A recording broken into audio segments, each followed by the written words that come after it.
My name's Gabe Zollner. You know, you've heard me say that some of our congressmen and senators, you know, the cheese is sort of slipping off the cracker.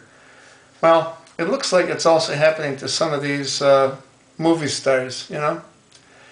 If you go to World Net Daily, they have an article, Belafonte blasts white American for black gun crimes. Now, you really have to read this in its entirety because it's pretty amazing.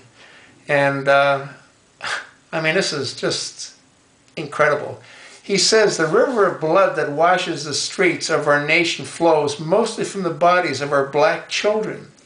Yet, as the great debate emerges on the question of the gun, white America discusses the constitutional issues of ownership, while no one speaks of the consequences of our racial carnage.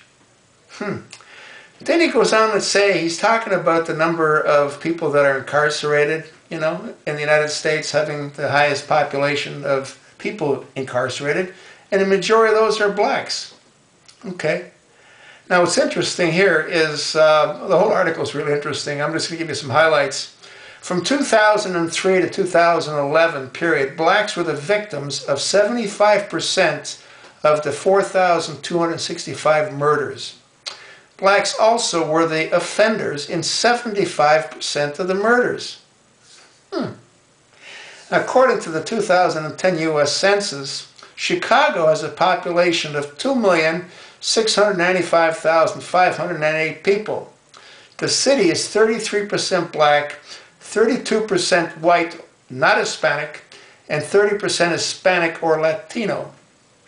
Now, from 2003 to 2011, whites were nearly 6% of the victims and accused of carrying out 4% of the murders. So what that tells me is that 94% of the victims were blacks, and 96% of those murders were committed by blacks. So how does this make any sense?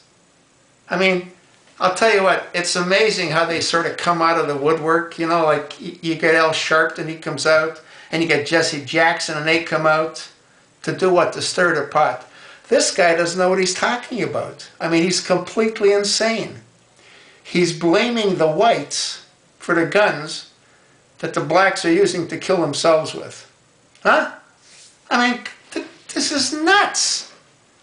But hey, what do you expect? It's Harry Belafonte, you know?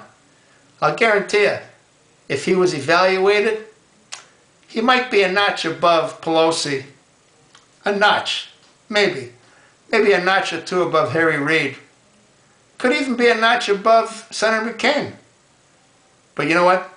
They all have the cheese sliding off the cracker, as does Biden. Did you see Biden when Obama was giving his speech? Like this. I actually felt sorry for him, you know? He was really fighting to stay awake. Hey, Biden, try some no-dos. It might help you. What a joke. Blacks on blacks are killing blacks and it's the white man's fault? Come on.